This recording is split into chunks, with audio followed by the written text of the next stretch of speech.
Diretamente do Brasil, Brasília, Distrito Federal. Quem vos fala, mestre Dinho, trazendo sempre informações na palma da sua mão, com notícias de utilidade pública, nacional e internacional. O mestre Dinho, eu quero aqui, antes de iniciar esta live, eu quero falar sobre o Pix do juiz Oscar Aníbal Chapan. Pix, Oscar Aníbal Chapan, @gmail.com. Repito, Oscar Aníbal Chapan, @gmail.com. Está na descrição desse vídeo. Bom, muito bom dia. No momento, dia 5 de julho de 2025, horário 1h da madrugada, 43 minutos.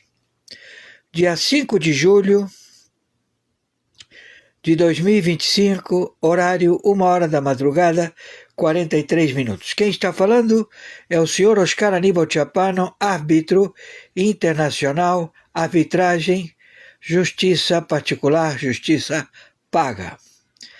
Na investigação de 196 países do Foro de São Paulo do Grupo de Puebla, de 17 países que fazem 10 países fronteiras secas com a República Federativa do Brasil e 7 países com o Caribe. Vamos ao relatório. Atenção, atenção, contra-espionagem do Exército, da Marinha e da Aeronáutica. Atenção SEBIN, atenção ABIN, atenção Polícia Federal, Polícia Civil, Polícia Militar. Atenção bombeiros, atenção prefeituras, 5.070 prefeituras. Atenção 26 estados, governadores.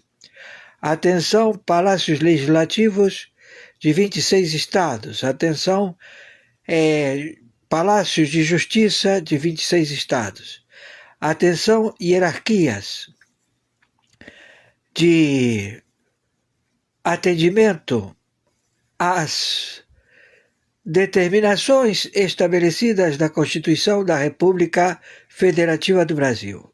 Vamos ao relatório da trama já totalmente exposta através de fatos, atos e circunstâncias que são verdadeiramente um argilhoso conglomerado de determinações para uma empreitada do desmembramento do mapa da Sul-América e Centro-América, a famosa Pátria Grande. Então, esta Pátria Grande, ela foi formatada por eventos de reivindicar a defesa da fauna, da flora, também do povo indígena, também das proteções ao clima, estabelecendo recursos angariados e formatando responsabilidades aos mais afastados e colocando eles como protagonistas que estabeleceram a agressão ao clima em todo o planeta. Este conglomerado ardiloso de contumaz projeções de fóruns estabelecidos por planos quinquenais destes funcionários públicos de 196 países que compõem os seus feudos, secretarias, governos de executivo e parlamentar em 196 países, todos eles, e no judiciário, todos eles se propuseram para fazer parte de um grande conglomerado a estabelecer um novo continente, ao qual eles seriam privilegiados e estabelecidos ao domínio de todas as riquezas localizadas na América do Sul e na América Central. todos eles arregimentados, todos eles com um formatado proceder jurídico, também ardiloso protecionismo econômico de administrar através de gastos, gastar e dizer que esse procedimento faz a prosperidade em todos os países envolvidos. Uma grande mentira acadêmica, uma grande mentira matemática, a qual estabeleceu todo o default da América Latina, da América Central. Esses recursos eles foram alocados para um objetivo, a Pátria Grande. Ela foi estabelecida por Luiz Inácio Lula da Silva, protagonista conjuntamente com Fidel Castro e outros mandatários de 17 países que compõem o Foro de São Paulo, o Grupo de Puebla. Seu diretor, seu mentor intelectual, seu marqueteiro, Luiz Inácio Lula da Silva.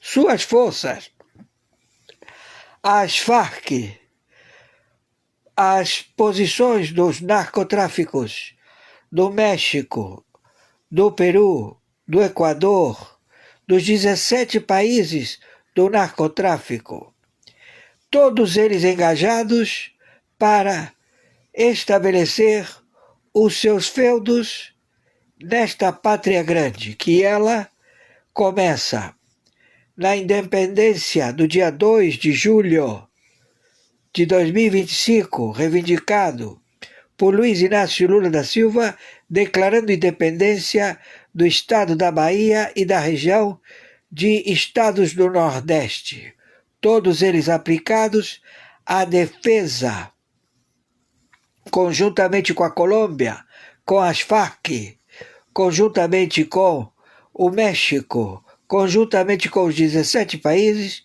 reivindicando todos os protagonistas de conglomerados do narcotráfico a se posicionarem para enriquecer todos eles através de uma administração do delipêndio, da fauna, da flora, das riquezas minerais, do ouro, do nióbio e também do aparelhamento numa nova determinação de um novo país dentro da América do Sul e da América Central.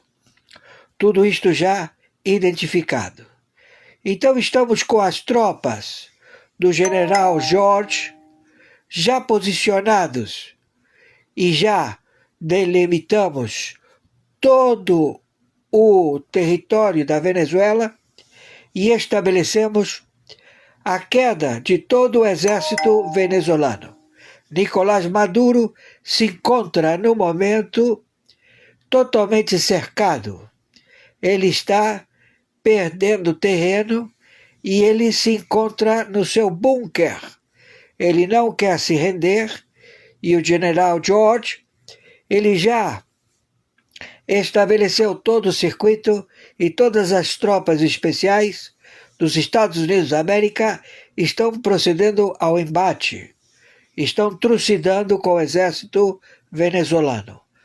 Então, o apelo do Nicolás Maduro solicitou ao seu sócio Luiz Inácio Lula da Silva tropas especiais do exército brasileiro para que venha ao seu resgate e libere ele para ele poder fazer frente ou fugir da Venezuela, expondo soldados brasileiros a que morram por este déspota, filho de uma puta, Maduro e Luiz Inácio Lula da Silva.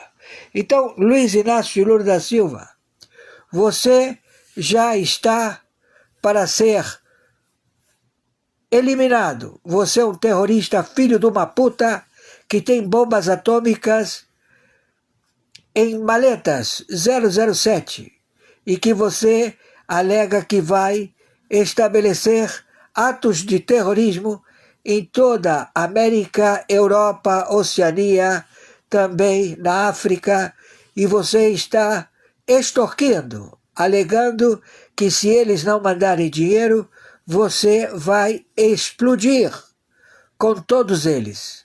Então, Luiz Inácio Lula da Silva, seu filho de uma puta, você, o Alckmin, outro filho da puta terrorista, você, teu Ayatollah Khamenei, tuas Farc, teu Hezbollah, teu Hamas, teu grupo islâmico, teu grupo turco, teu grupo do Irã, teu grupo da Norte-Coreia, teu grupo chinês do Xi Jinping, que já está em desgraça.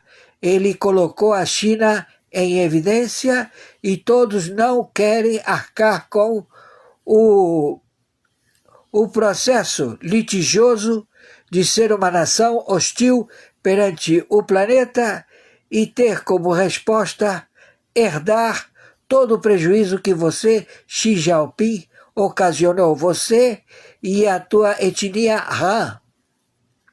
Entendeu, Xi Jinping? Tu já tá fudido, fudidaço.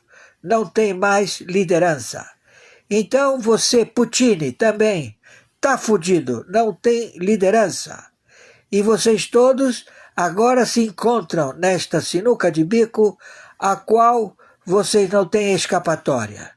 Então, nós estamos a adverti-los, todo o grupo do BRICS, que, segundo sentença do Supremo Tribunal Mundial, vocês têm que proceder ao acautelamento, a arrecadar todas as moedas dos seus países, de 196 países, e colocar nos seus bancos centrais para que eles possam acautelar essa moeda e ela ser transformada no Amero. Amero é a nova moeda circulante com lastro ouro em todo o planeta a partir do dia 1º de janeiro de 2026. Quem assim não proceder não terá como fazer a sua conversão. Vocês não querem entregar o dinheiro porque a premissa é dar origem ao dinheiro que vocês possuem. Então vocês têm que dizer se esse dinheiro foi fruto de guerra, espólio de roubo, espólio de narcotráfico, vocês têm que dar origem. Vocês, como não têm como dar origem, vocês não sabem como fazer.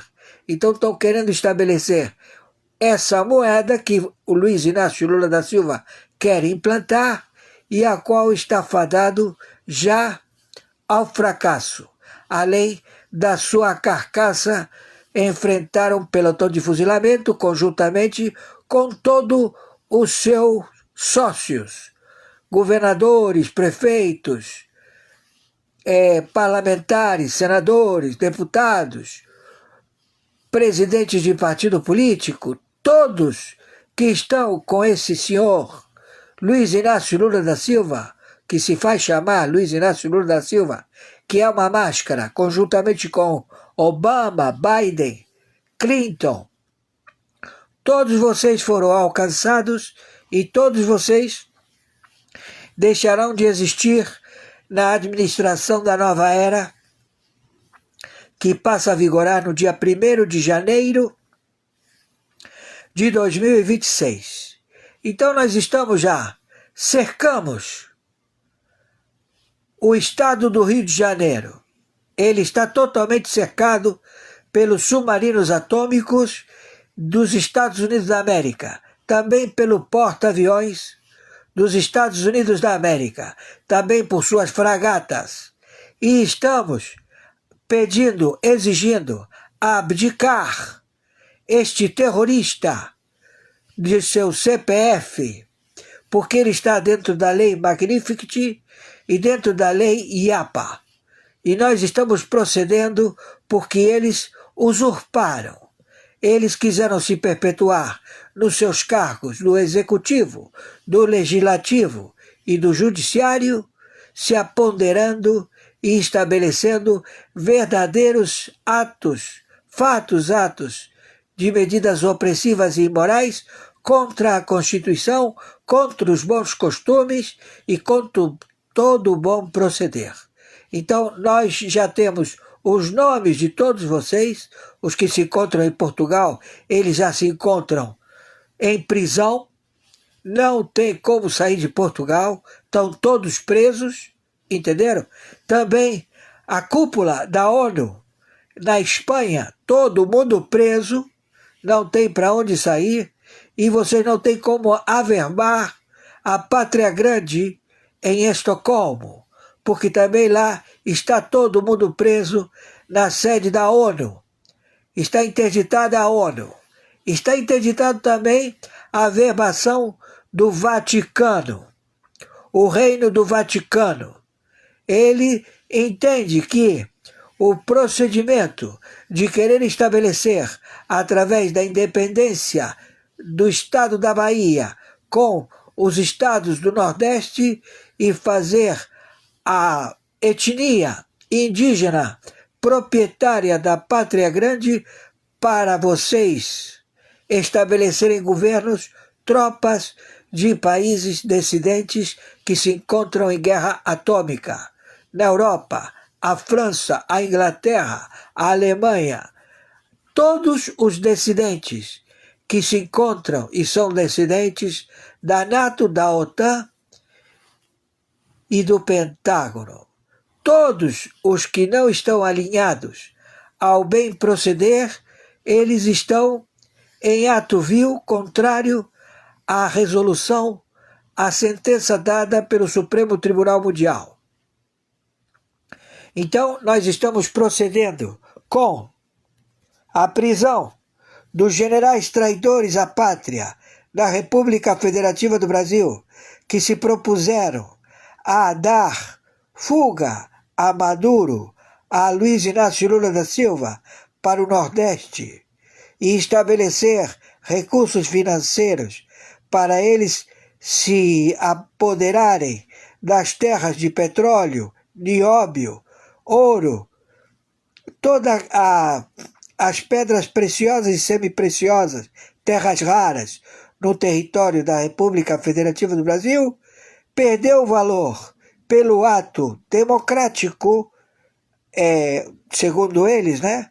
Mas é um ato totalmente apócrifo, ao qual monocraticamente Alexandre de Moraes, ele determinou que estão extintos todos os atos do Congresso da República Federativa do Brasil e todos os atos do governo da República Federativa do Brasil. Então, tudo que Luiz Inácio Lula da Silva estabeleceu no BRICS não tem valor. Vocês foram vítimas de um estelionato produzido no BRICS, através do Luiz Inácio Lula da Silva, através de tutela e curatela de um ministro conhecido como Alexandre de Moraes, com um prêmio do FBI de 8 bilhões de dólares, pois ele é o gestor encaminhado pela China, pela Norte-Coreia, pela Rússia, a estabelecer um grande default financeiro a todos vocês que entraram no BRICS. Então, o senhor é representante do Executivo da Índia, o senhor é uma vítima do estelionato financeiro mundial. Narendra Modi, né? O senhor, sinto muito, foi roubado por Luiz Inácio Lula da Silva e pelo seu assessor jurídico, Alexandre de Moraes, que em ato monocrático derrubou todos os contratos, todos os procedimentos estabelecidos pelo Parlamento Brasileiro, pela Câmara do Senado, pela Câmara de Deputados e também todos os atos estabelecidos pelo Executivo, pela Presidência da República, do Estado, República Federativa do Brasil, não tem vigência e não tem valor. E tudo isto para que vocês, caso reivindiquem o seu dinheiro de volta, não tem como proceder. Conjuntamente também com a tutela e curatela do Banco Mundial. O Banco Mundial, ele, acautelador, ele procedeu a estabelecer que esses recursos ficariam numa unidade financeira de um banco a ser protegido com a chancela do Banco Mundial através de títulos de carbono estabelecidos com a chancela do Banco Mundial. Então todos caíram numa armadilha, num golpe financeiro mundial, estabelecido por Luiz Inácio Lula da Silva e pelos conglomerados financeiros destes que querem se apoderar do mapa da República, do mapa da América do Sul, da América Central, que não tem como proceder. Caiu todo mundo. Então as tropas do general George cercaram a Venezuela. O Maduro não quer se entregar, então nós vamos proceder a implodir com o bunker. Ele vai morrer dentro do bunker. E você, Luiz Inácio Lula da Silva, vai para o pelotão de fuzilamento conjuntamente com Alckmin, conjuntamente com os seus sócios, que estabeleceram toda esta trama, porque estamos em investigações desde 1990, em grandes defaults produzidos na Europa, na África, em todo o planeta, na Oceania, no Oriente e no Ocidente, todos com provas irrefutáveis. Quem está falando é o senhor Oscar Aníbal Chiappano, arbitragem internacional, na função corregedor-geral na investigação de 196 países que são formados por funcionários públicos que quiseram se perpetuar, enriquecer nos seus feudos, no legislativo, no executivo e no judiciário. Todos já identificados, suas famílias, seu patrimônio, tudo o que vocês possuem é fruto de roubo, de conluio, de planos quinquenais, em que todos vocês se reuniram para grandes atos de default, grandes quebras financeiras de grandes bancos, grandes tratados de Emilate que deixaram de existir através de planos Marshall. Centenas de planos Marshall que foram todos quebrados e que vocês, para não criar uma quebra geral no planeta, sempre recorreram aos Estados Unidos da América. Então isto acabou, porque até então Nixon estava operando este comportamento e as universidades americanas, todos já identificados. E agora todos estão com seus bens confiscados.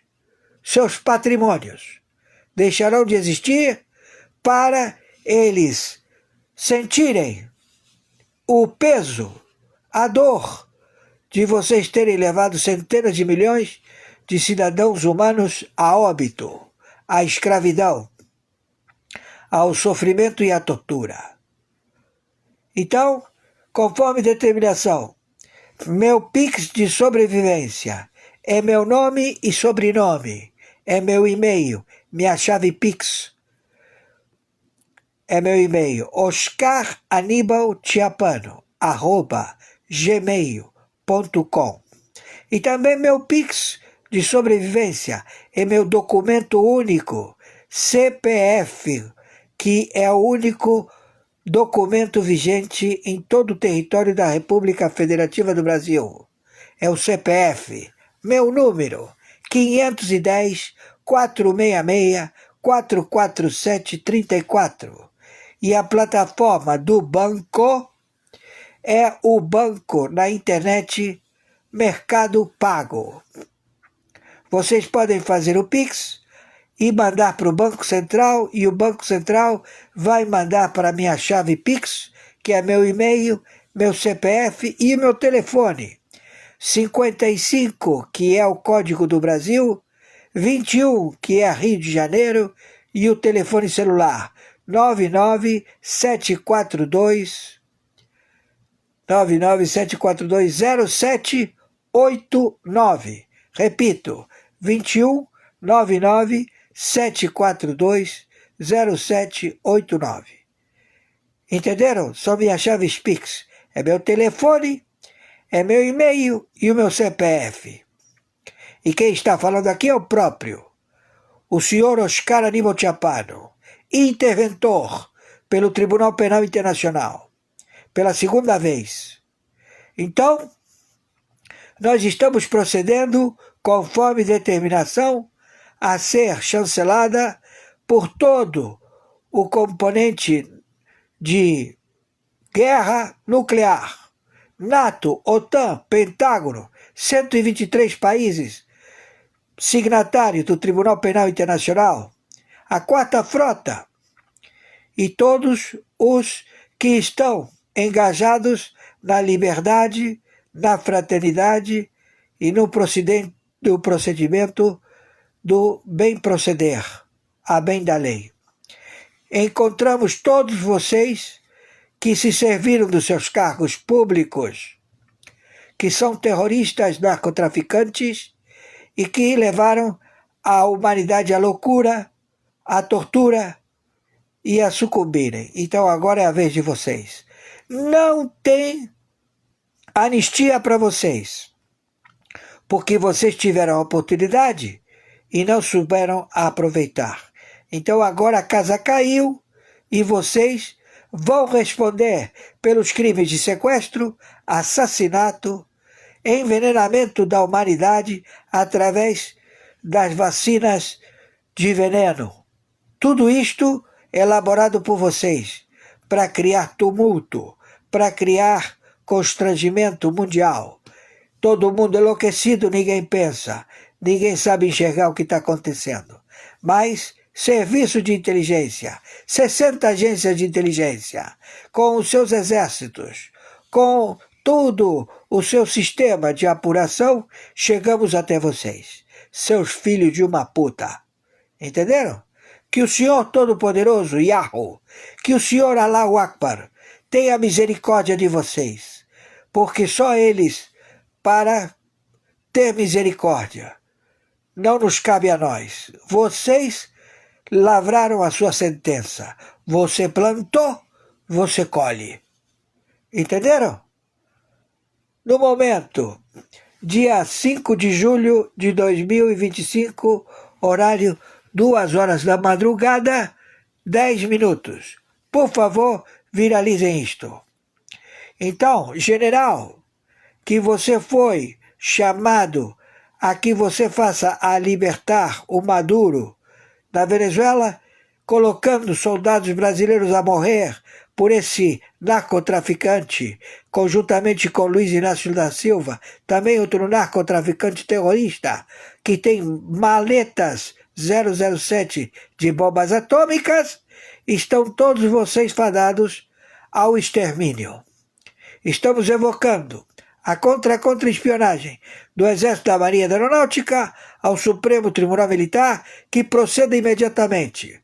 Estamos evocando as tropas do Comando Sul, da NATO, da OTAN e do Pentágono e 123 países signatários do Tribunal Penal Internacional a proceder imediatamente com as detenções e proceder com os julgamentos destes terroristas, narcotraficantes, genocidas, já todos conhecidos. Maiores informações, entraremos em contato. Não tem lugar num planeta para vocês se esconderem. Entenderam? E melhor ainda, todos vocês estão no Rio de Janeiro. Estamos aqui, todos a postos. Maiores informações, entraremos em contato. Muito bom dia, 5 de julho de 2025. horário 6 horas da manhã, 41 minutos. Quem está falando é o senhor Oscar Aníbal Chapano, árbitro, arbitragem internacional, justiça particular, justiça paga. Analisando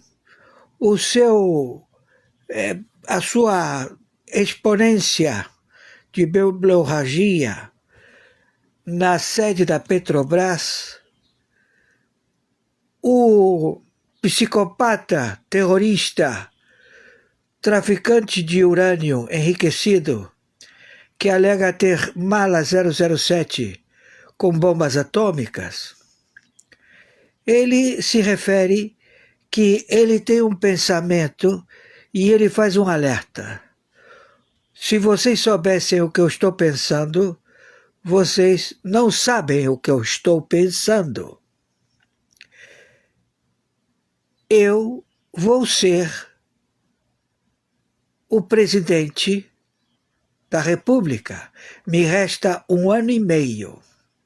E eu vou ser presidente da República 4 vezes. Ele alega que vai proceder conforme o plágio da Ucrânia. Ele vai se proclamar presidente do estado da Bahia e 9 estados do Nordeste, já que ele promulgou no dia 2 de junho, 2 de julho, dia 2 de julho de 2025, ele proclamou a segunda independência do Brasil. E o Brasil só teve uma independência. Não pode ter 2 independências. Então, ele alega que o estado da Bahia, conjuntamente com 9 estados do Nordeste, está desmembrado e ele vai presidi-lo como presidente interino. A mesma forma que aconteceu com a Ucrânia. Entenderam? Estou sendo claro? Então, isto tudo pode ser feito através de um plebiscito já estabelecido no Nordeste com os 9 estados do Nordeste, alegando que ele será o presidente interino da segunda independência das terras desmembradas do Brasil, de 9 estados, que solicitaram à ONU, conjuntamente com 22 estados, a sua independência na ONU. E que, claro, isso levantou um processo, foi chamado o Fux, foi advertido e ficou em stand-by, não foi levado à publicidade.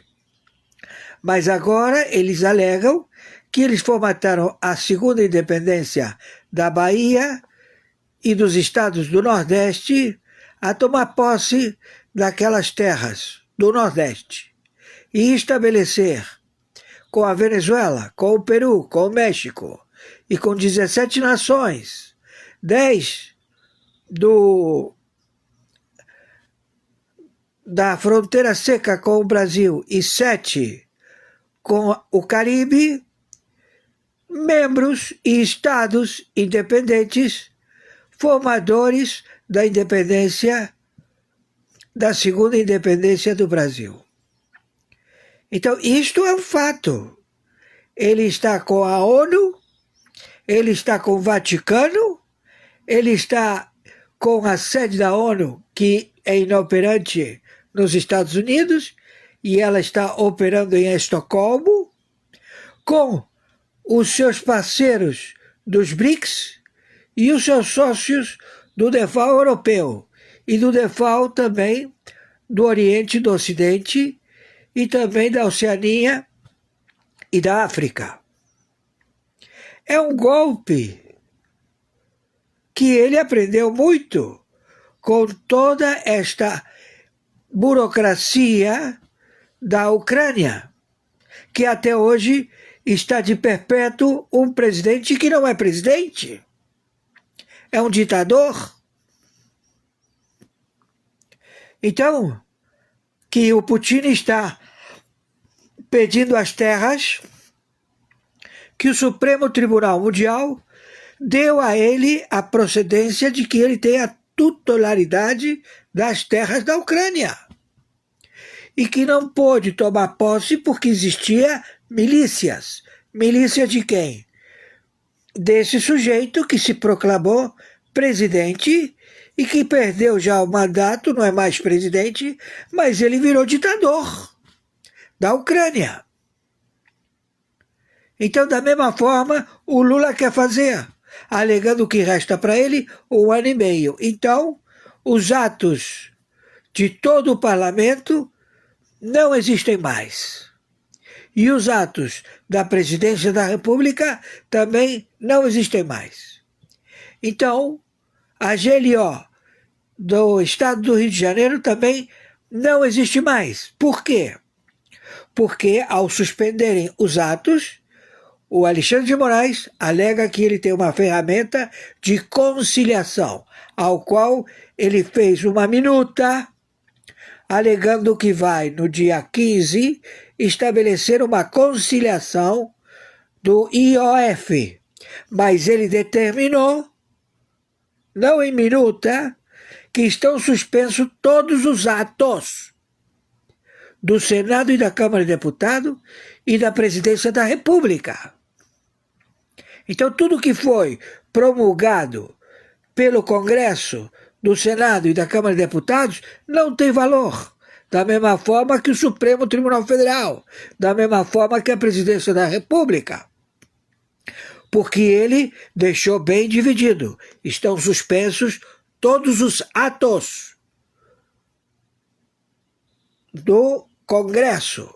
E estão suspensos todos os atos da Presidência da República. Atos de governo. Governo.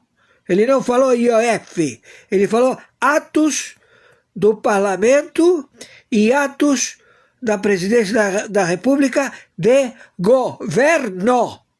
Estamos entendendo? Então é um golpe a ser homologado pelo Vaticano, na sede da ONU, em Estocolmo, porque eles não estão nos Estados Unidos, não é? Eles estão reunidos na Espanha, ardilosamente, provocando novas terras independentes. E onde tudo isto? Em Portugal. Porque a independência está sendo pleiteada do estado da Bahia com os portugueses. E quem vai assumir a tutela e curatela das terras da Bahia vai ser Luiz Inácio Lula da Silva. Entenderam? E ele se firma por mandato tampão. Ele vai querer fazer empurrar com a barriga 1 ano e meio? Não. Ele vai ser preso.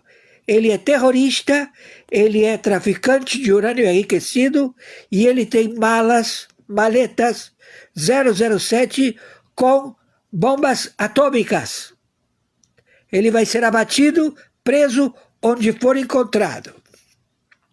Então, estamos já com todas as tropas no Rio de Janeiro e vai haver intervenção em todo o território da República Federativa do Brasil e a prisão de todos os que estão lá em Portugal. Entenderam? Estou sendo claro? Quem está falando aqui é o senhor Oscar Aníbal Tchapano. Esta é a segunda live do dia 5 de julho de 2025, horário 6 horas da manhã, 56 minutos. Estamos entendidos? Esse é o modus operandi. Então não podemos permitir. Entendeu? Então o psicopata de Alexandre de Moraes também vai ser preso, tem um prêmio de 8 milhões de dólares pago pelo FBI, chegamos até ele, atitude burocrática que ele estabeleceu que estão suspensos todos os atos de governo do Legislativo e do Executivo. E depois ele publicou uma minuta alegando que ele tem uma ferramenta de conciliação que o Supremo sempre coloca a mesma ferramenta para a conciliação, que foi feito com as emendas PIX, que não chegaram a acordo nenhum e que não vão chegar também a acordo nenhum com o IOF. É simplesmente ganhar tempo para determinar o desmembramento das terras do Brasil. Conforme determinação, meu PIX de sobrevivência, meu nome e sobrenome, é meu e-mail, oscaranibalchapano@gmail.com. Conforme determinação, meu PIX de sobrevivência é o meu CPF, documento único para todos os brasileiros e residentes. 510 466 447 34. Plataforma Banco Mercado Pago, na internet. Entenderam? Então, o meu Pix, ele está numa plataforma de compra e venda de produtos, ao qual tenho acesso e monitoramento pelo Banco Central, diretamente. E o Banco Central, ele foi ludibriado, já que tem um elemento do PT. Onde tiver um elemento do PT, ali está a possibilidade de poder exercer todo tipo de enforcement a estabelecer o roubo qualificado. Então, os funcionários de TI, que são empresas chinesas, norte-coreanas, russas, eles roubaram 1,2 bilhão, ou pode ser muito mais. E vocês dirão, mas eles só ludibriaram as empresas que tinham a chave dessa ferramenta, pegando bancos, pequenos bancos. Não é só pequenos bancos. Eles pegaram as emendas PIX. E o Estado de Portugal vem perguntando para Gilmar Mendes, o que está acontecendo que todo dia entram fortunas? Para vocês terem uma ideia, o faturamento do Gilmar Mendes é uma mega-sena por dia. Uma mega-sena por dia, que entra nos cofres de Portugal, e Portugal pergunta de onde vem este dinheiro, porque ele tem que fazer o reset e tem que mostrar para o Banco Central português a origem do dinheiro, do capital que está lá. Entenderam? Estou sendo claro? Então, uma grande máfia é uma grande organização que opera em 196 países e que tem um conglomerado financeiro de mentes que trabalham com IA, trabalham com hackers, trabalham com logística. Entenderam? Mas nós trabalhamos com 60 agências de inteligência, com 123 países, com suas forças armadas, Exército, Marinha e Aeronáutica, com a NATO, a OTAN e o Pentágono. A máxima, Maduro solicitou que o presidente da Colômbia,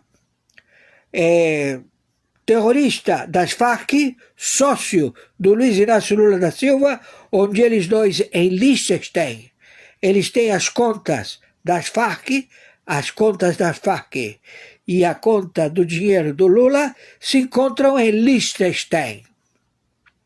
Então, ele solicitou para o Lula falar com o exército brasileiro para que os pracinhas brasileiros, os soldados brasileiros, façam a extração do Maduro, colocando a cautelar do Maduro para poder habitar no desmembramento da Bahia e dos 9 estados do Nordeste. Quebrar o cerco do general que já rodeou a Venezuela e está todo o impasse naquela região. Não vai sobrar ninguém. Já estamos com tudo pronto.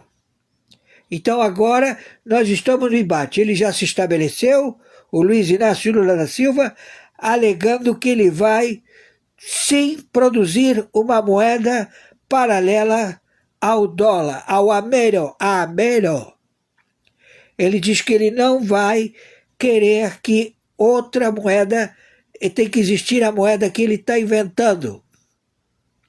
E isso leva a uma quebra do emilate da sentença do Supremo Tribunal Mundial, que bateu o martelo e falou: estes títulos derivativos que você, China, pediu para julgar foram comprados e vendidos centenas de milhões de vezes e perderam valor de face. O sujeito ficou acautelado com esses papéis 20 anos, 30 anos e foi vendendo. Então, quando fomos fazer a tabulação de quanto teria para receber, não tem dinheiro nenhum porque foi tudo vendido. E comprado e vendido por bancos que trocaram de mão e chegaram à mão do Barroso. O Barroso negociou essas moedas com a China e a China ficou com esse prejuízo. Entenderam? Estou sendo claro? Ótimo. Então, todos os papéis que a China tem de valor, ela tem que entregar para receber o amero. Mas o Xi Jinping se apropriou desses títulos e não entregou para a Assembleia do Povo. Então a Assembleia do Povo abdicou da representatividade do Xi Jinping como presidente da China. Xi Jinping perdeu o cargo de representante da China, da dinastia Han. Não é mais presidente da China. Entenderam? Estou sendo claro? Ótimo. E o Putin está também sofrendo um levante de guerra civil na Rússia. E a China também. Estamos entendidos? Então, essa é a situação. Então, aqui vai ter tiro, porrada e bomba para pegar todos esses delinquentes, 88 facções, que eles querem abrir os presídios através do Lewandowski e o superintendente André da Polícia Federal. Todos monitorados, todos já vistos, e 10 superintendentes da Polícia Federal do narcotráfico. Entenderam? Estou sendo claro? Ótimo. Por favor, nos ajudem e tenham um bom dia. Maiores informações entraremos em... Mais uma vez eu começo o vídeo com um agradecimento de coração para o nosso querido amigo Sidônio por estar botando o Lula para falar, para participar de palestra, por dar discurso, por dar entrevistas. Isso está nos ajudando muito. Todo mundo acompanhou o processo de depredação que a Petrobras se encontra. Recentemente nós tivemos aí uma paralisação, greve, o cara lá com o uniforme da Petrobras chorando porque não tá sem receber seu salário, sua família está passando fome, não está conseguindo pagar a escola dos filhos. E aí o Lula vai fazer um evento onde? Na Petrobras, exatamente, no Rio de Janeiro. Coloca lá o uniformezinho, a jaquetinha da Petrobras e atrás ficam os pelegos do Lula também com a jaqueta da Petrobras. E lá ele faz um discurso. E eu quero, com vocês, escutar e analisar esse discurso do Lula. Dá uma coisa para o Congresso porque parece que tem uma guerra entre o governo e o Congresso. Não, parece não. Vocês fizeram uma guerra entre o governo e o Congresso, mas tudo bem. Deixa eu falar uma coisa, eu sou muito agradecido à relação que eu tenho com o Congresso Nacional. Até agora, nesses 2 anos e meio, o Congresso aprovou 99% das coisas que nós mandamos ao Congresso. Isso é verdade, tá? Isso aqui eu quero esclarecer. Isso não é mentira. Realmente o Congresso aprovou 99% do que o Lula mandava. Por que que o Congresso aprovou? Porque ele concordava com os projetos? Porque ele via ali um projeto de Brasil? Não. Porque o Lula deu ministérios para os partidos do centro e o Lula liberava emendas. Ou sequer prometia liberar emendas. Então nessa promessa de emendas, que é dinheiro para os deputados e senadores poderem distribuir, os deputados e senadores começaram a aprovar tudo que o Lula mandava. Mas em nenhum momento foi porque eles concordavam com o projeto. Era, na verdade, o sequestro financeiro da Câmara dos Deputados e do Senado. Só que aí o Lula começou a atrasar o envio dessas emendas e o Congresso não gostou. Acho que nem no governo Sarney, acho que nem no governo Fernando Henrique Cardoso, acho que nem no governo de ninguém se aprovou tanto, nem no governo Bolsonaro. Não, isso é verdade. O Bolsonaro não tentou comprar o Congresso. Agora, já houve uma época em que o Congresso aprovou mais. Sabe que época que foi? Mensalão. Quando você, Lula, pagava 30 mil reais por mês para cada deputado para eles aprovarem seus projetos. Você aprovou tanta coisa como você aprovou agora. Então, eu sou grato. Não podemos esquecer, está tendo também aí o mensalão do INSS, né? Grato ao Congresso Nacional. Quando tem uma divergência, é bom. Sabe por quê? Porque a gente senta na mesa, vai Primeiro que a gente não senta na mesa, a gente senta à mesa, tá? conversar e resolve. O governo pensa uma coisa, o Congresso está pensando outra, nós vamos resolver. Vocês estão tentando comprar o Congresso, não está conseguindo, agora começou a intimidar o Congresso criando inquéritos com o seu cão de guarda, o Flávio Dino, inquéritos sobre as emendas. Então, você botou o Flávio Dino no STF, por isso que o Congresso está chateado, Lula. Você botou o Flávio Dino no STF, ele é o seu cão de guarda, o seu Rottweiler, e ele está suspendendo as emendas e ainda está abrindo inquéritos com deputados que usaram emendas, 70 deputados até agora. O Congresso não está gostando disso. Isso numa mesa de negociação. Eu não quero nervosismo, porque eu só tenho Você não quer nervosismo, mas está mandando a sua militância xingar e atacar o Congresso todos os dias, impulsionando o conteúdo com dinheiro público. 1 ano e meio de mandato. Agora vamos lá, essa parte. Ele fala que aqui ele tem 1 ano e meio de mandato. Não é, ele tem só mais 1 ano de mandato, porque os últimos 6 meses basicamente é só campanha e muitas coisas ele fica impossibilitado de fazer. Tá? Inclusive, coisas sociais, entrega de obras, não se pode fazer. Então ele tem 1 ano, menos de 1 ano de mandato. E tem gente que pensa que o governo já acabou. Aqui ele está admitindo... Opa, eu pensei que vocês estavam vendo. Pera aí, gente, desculpa, agora que eu fui ver, vamos lá. Nós vamos resolver isso numa mesa de negociação. Eu não quero nervosismo, porque eu só tenho 1 ano e meio de mandato. E tem gente que pensa que o governo já acabou. Aqui ele está demonstrando medo. Quando ele fala, tem gente que pensa que a gente só tem... que o governo acabou, é porque todo mundo pensa que o governo acabou, inclusive estas pessoas que estão atrás dele. O povo que apoia o Lula, os deputados, os senadores do PT, eles estão desesperados, porque eles sabem. A Globo fala isso abertamente. O governo acabou. Tem gente que já está pensando em eleição. Sim, todo mundo pensando. Porque todo mundo sabe que você não vai ser reeleito, então o povo está preocupado com eles. Eles não sabem o que eu estou pensando. Bom, aqui ele fala assim, ó, tem gente que já está pensando em eleição como se ele não estivesse pensando, né? Vamos lá. Então se preparem, porque se tudo tiver como eu estou pensando, esse país vai ter pela primeira vez um presidente eleito 4 vezes pelo braço do povo. Isso é uma ameaça, rapaz. Isso é a pior ameaça que um político já fez contra o Brasil. Vamos lá. Se tudo acontecer do jeito que a gente está pensando, o que o Lula está pensando? Por que ele fala isso? Lula vai quebrar o Brasil nesses próximos 1 ano e 6 meses com projetos sociais num país que já está quebrado, que não tem dinheiro no caixa. E vai afundar a economia, só que ele vai criar de uma maneira que o colapso aconteça no próximo mandato. Tudo para ser reeleito. O problema, o Congresso percebeu isso, o investidor percebeu isso, o mercado percebeu isso, e ninguém está embarcando nesse barco dele. Ele vai falar sozinho. Então agora ele está gastando dinheiro público para fazer conteúdo de inteligência artificial para divulgar, está fazendo contratação de influenciadores, tá vindo para cima com tudo e vai usar todas as vezes que possível for o STF para legislar, ignorando o Congresso. É isso que eu falo, esse é o perigo. Então a ameaça dele é uma ameaça que tem que ser levado a sério. O PT não vai ficar quietinho enquanto vê todo o império que eles criaram sendo destruído. Boa parte já não vê como reverter esse processo. Mas o problema é aquela minoria que está lá dentro do governo que estão alucinados, desesperados, achando que tem como reverter. E é isso que é o problema. O que eles vão fazer para tentar reverter isso talvez seja coisas inéditas, que não tem nem como falar agora, mas vai destruir o nosso país. Não se esqueça disso. Esse governo não tem limites, nem lembra que ele mesmo fala em fazer pacto com o diabo para vencer. Só que todo mundo já reconhece. Esse governo acabou, o próximo governo vai ser de direita. Só não pode ficar quieto, achando que isso vai acontecer sem a gente ter que revidar e ter algum esforço nisso daí. Que mitada que foi essa? Isso foi épico. Boulos decide ir para as ruas para defender o Lula e leva uma comida de rabo épica. Deixa eu contextualizar para vocês. O governo está em modo desespero, gastando uma fortuna para impulsionar conteúdo, usando inteligência artificial, tentando arrumar influenciadores para poder defender essa merda de governo, e mesmo assim não para de apanhar. A rejeição continua aumentando e todo mundo sabe que o Lula não vai ser reeleito. Daí o Boulos, que está sendo cotado para virar ministro, isso mesmo, o Boulos, líder de um grupo criminoso, o MTST, que invadiu ontem propriedade privada na Faria de Lima, o Banco Itaú, que inclusive financiou a campanha do Lula, vai entender. Boulos decide fazer algo inédito.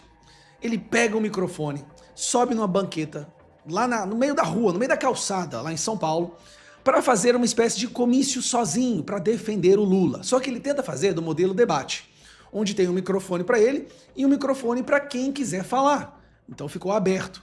e do nada aparece um senhorzinho e dá aquela aula. Cara, foi vergonhoso pro Boulos. Então é o seguinte, aqui tá o Boulos, não sei em que rua que é em São Paulo, mas ele tá lá sozinho na banquetinha dele lá, pegou o microfone e foi lá para defender o Lula. Por quê? Agora eu vou te explicar por que ele é o mais desesperado de todos. Ele vai aceitar ser ministério do governo, mas ele aceitou com uma condição, que ele não tente reeleição, porque se ele for tentar a reeleição, ele vai ter que sair antes, em torno de abril ou maio do ano que vem, ele vai ter que abandonar o ministério. Lula pediu para ele ficar até o fim, ou seja, se o Lula não for reeleito, Boulos fica sem cargo, sem mamata. Então ele tá no desespero total para ver se o Lula vai ser reeleito. Então, olha só o que aconteceu. E senadores, junto com bilionário, com banqueiro, com quem tem muita grana, quer botar a conta no lombo do povo. Cortando no SUS, cortando na educação, cortando em aposentadoria, enquanto o que o presidente Lula está tentando, com o nosso apoio, é fazer com quem está lá em cima pagar a conta. Debate na rua, é aqui cara a cara com o povo e não é só em época de eleição, não. Neste momento, eles convidam qualquer uma das pessoas que estão assistindo, em torno de 20, ninguém tá nem para esse Boulos, para ver se alguém quer ir lá e fazer algumas perguntas, inclusive criticar. Pode falar, fazer pergunta, pode falar que tá contra, pode fazer debate. Agora é o Carlos. Pode subir, Carlos, por favor. Boa tarde, tudo bem? Tudo bem? Me desculpe, meu amigo, eu vou discordar plenamente de uma série de coisas que você colocou aqui, né? Você pega, hoje nós temos 38, 39 ministérios, nenhum deles com um projeto, alguma coisa que traga benefício para a nossa população, é raridade alguma coisa nessa linha, né? Você pega, por exemplo, o que o nosso presidente está gastando, quer dizer, nós estamos precisando economizar, o que o nosso presidente está gastando em viagem internacional, ficando em hotéis 5, 6, 7 estrelas, né? Gastando uma fortuna pela primeira vez em função de nós que somos oposição, aí tudo isso está acontecendo, o nosso presidente hoje está hospedado na embaixada nossa na Argentina, coisa que ele nunca fez desde que começou nesse mandato, né? E quando você fala, por exemplo, né, no IOF, uma coisa, minha gente, é muito clara, o IOF não vai pegar quem está lá em cima, vai pegar nós aqui, porque a hora que você financiar qualquer coisinha, o teu cartão de crédito, tudo que você fizer envolva dinheiro, é aí que esse IOF vai pegar em cima da gente. Agora, se o nosso presidente não teve a posição de controlar gasto e está gastando como esse absurdo que nós estamos vendo por aí e não quer cortar na própria carne, nós vamos ter que bancar isso? Não, eu acho que não. Tá na hora de dar um chega nisso aí, tá na hora de dar um pare, porque nós que somos classe média baixa, o morador de rua, nós que vamos sofrer com tudo isso que está vindo por aí. Com tudo isso, né? Ou seja, o governo está vindo de uma forma avassaladora, não em cima de quem tem dinheiro. Quem tem dinheiro é banqueiro. Está vindo em cima de nós, classe média. Banqueiro que apoiou o Lula e financiou a campanha dele. Classe média baixa. E que nunca ganhou tanto dinheiro quanto agora. E assim por diante. Me desculpe o desabafo, mas eu estava passando, eu não poderia ficar quieto, né? Porque eu não concordo com essa filosofia, com esse tipo de trabalho que está sendo efetuado. Obrigado, Ricardo, pela sua questão. Que surra! Pena que eu peguei o vídeo cortado, que eu queria ver como é que o Boulos ia sair dessa. O Boulos, ele está acostumado a falar dentro de reuniões de universidades onde só tem alunos doutrinados que não têm a capacidade de entender a realidade mais. O ministro Alexandre de Moraes oficialmente agora se declarou o dono da bola do jogo, o dono do Brasil. Sim, ele suspendeu o decreto do Lula que aumentou o IOF, só que esse decreto só tinha sido sustado pelo Congresso Nacional. E então ele sustou a decisão do Congresso que suspendera o decreto do Lula. E ainda chamou todo mundo, todos os poderes, para sentarem no Supremo e conversar. Audiência pública no dia 15 de julho, às 15 horas, para o Lula explicar por que ele aumentou o IOF e para o Congresso explicar por que o Congresso sustou o decreto que aumentava o IOF. Olha, isso não tem precedente, isso não tem previsão constitucional. O Supremo não é o mediador dos poderes. E ainda diz, sabe o que, o Alexandre de Moraes? que esses conflitos que estão acontecendo entre o Executivo e o Congresso, eles ofendem, violam o artigo 2º da Constituição, que diz que os poderes têm que ser independentes e harmônicos. Ele diz que tem que ser independente, mas mais que tudo tem uma obrigação de ser harmônico. Olha, primeiro que não há mais independência entre os poderes. Só existe um poder mandando no Brasil. A verdade é essa. Os outros 2 poderes estão sendo subjugados. O Congresso já estava sendo usurpado, subjugado. Agora o Executivo também. Vamos lembrar que o Lula disse que sem o Supremo ele não consegue mais governar. Então, na verdade, eles jogam em dobradinha, não é? E quem está de joelhos agora é o Congresso. Mas o Congresso tem feito a sua parte. O Congresso está começando a responder a esses abusos. Vamos ver o que vai acontecer agora. Mas isso é muito, muito grave. Olha, não dá para acreditar que isso esteja acontecendo no Brasil. A escalada de abuso de autoridade, ela está cada vez, né, se elevando mais e mais, pelo visto, sem limites. E o Alexandre oficializou que ele agora é, sim, o dono do Brasil. É ele que resolve. E ainda vai botar Executivo e Congresso no cantinho para pensar, quem sabe ficar de castigo e conseguirem chegar a uma situação de harmonia. Harmonia impossível se os poderes não têm asseguradas as suas competências e atribuições constitucionais.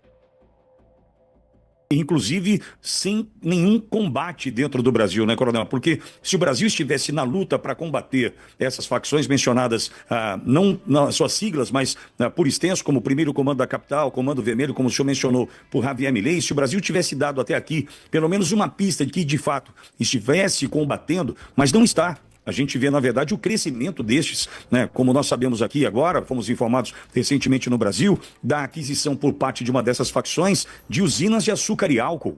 Olha onde isso chegou. A gente está falando de energia, a gente está falando de um outro campo de atividade e muito provavelmente com o amparo de poderes do Estado, tanto do Judiciário como do Legislativo e do Executivo, para que isso aconteça. Então, esse aceno de Milei, Coronel, mostra de fato que esse governo que aqui está hoje em exercício no Brasil não tem o objetivo de combater o que ele traz como alerta, né? Verdade. Veja que eu posso agora fazer a conexão com o segundo assunto, que é essa reunião de cúpula do BRICS. E qual é a conexão que eu faço para você por experiência própria, Pitoli? Mais uma vez, nós teremos um evento no Rio de Janeiro, que é o pior local do país no que diz respeito à ocupação de espaços físicos, de domínio de áreas pelo narcotráfico. Não existe pior lugar do país, eu posso te afiançar, conheço bem esse assunto no Brasil, e no tema domínio do narcotráfico e das organizações criminosas sobre áreas geográficas em que o Estado não tem a primazia, nem da prestação dos serviços públicos de saúde, nem até mesmo de entrega de cartas, até mesmo vendas de gás. Já existem áreas do Rio de Janeiro que a população, inclusive, tem que pagar para acessar a sua residência. Essas áreas, e que todos conhecem, ficam exatamente no estado, na cidade que está sediando mais um grande evento. E aí, qual é a minha experiência pessoal para você?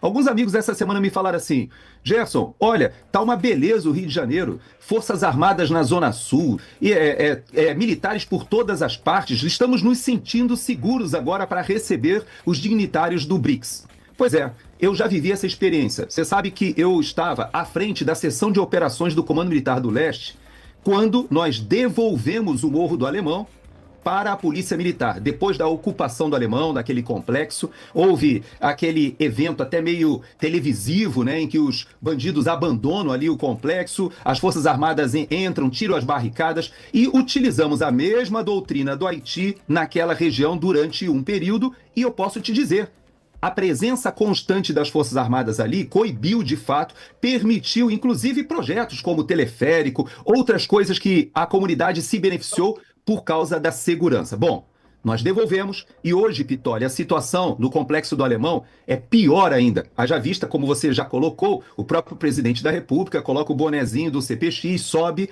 existe toda uma condescendência. E por que existe essa condescendência?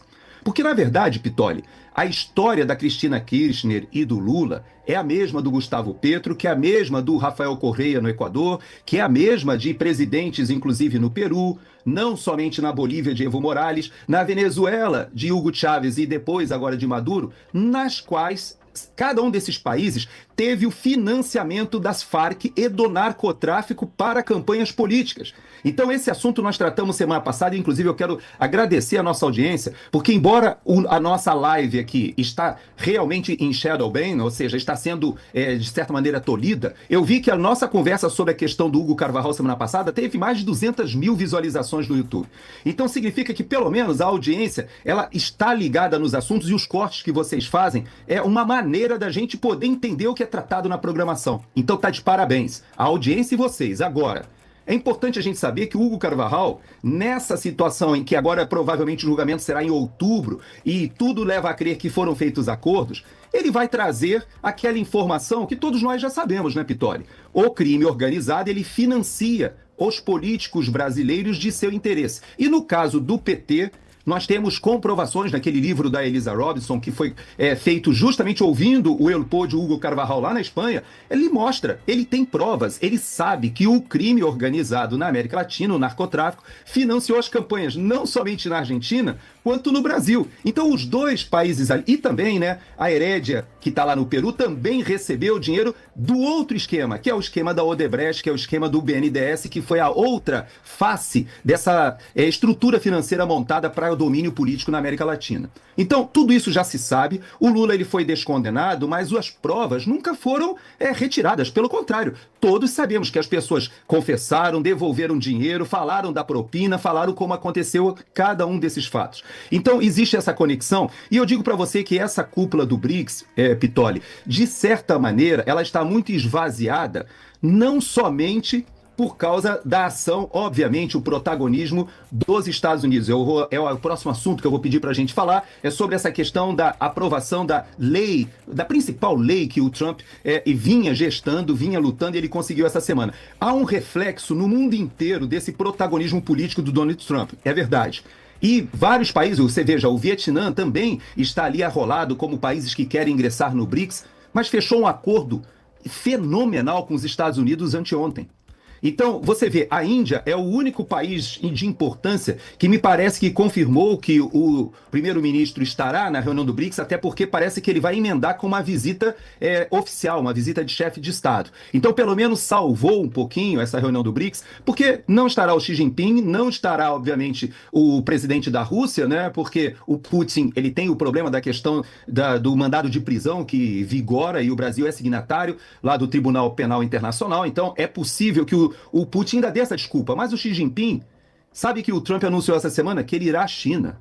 O Xi Jinping está em negociações com os Estados Unidos, que são negociações de sobrevivência da China. As pessoas não têm ideia. Pitoli, você sabe que eu acabei de me mudar, você sabe que eu tive que montar toda a casa, foi um processo complexo. Eu vou dizer para você uma coisa, 90% de tudo que nós compramos aqui, Pitoli, é made in China. Os Estados Unidos, eles consomem tudo de imobiliário, eletrônico, de quinquilharia, de produtos de alta tecnologia, tudo que você imagina é made in China. Agora você imagina o impacto disso para a China. Então, o peso nas negociações faz com que essa reunião do BRICS ela tenha sido muito esvaziada, com certeza. Não estará também o presidente do Irã, que está nesse momento numa situação complexa. Ele poderia comparecer ao BRICS até como um desagravo? Não acredito. Também não estará o presidente ou o representante egípcio, não estará o representante turco, também não estará. Eu não sei, acho que a Arábia Saudita também, que foi convidada e não aceitou até o presente oficialmente ingressar o BRICS, também não me parece que estará. Ou seja, é uma reunião que foi esvaziada. Por quê? Primeiro, porque o Brasil enfrenta ou passa pelo seu pior momento nas relações internacionais. O isolamento do governo Lula é enorme. E é isso que a gente começa a perceber. O narcotráfico já é identificado no mundo todo como um problema. Na Europa, inclusive, o PCC é muito forte em Portugal.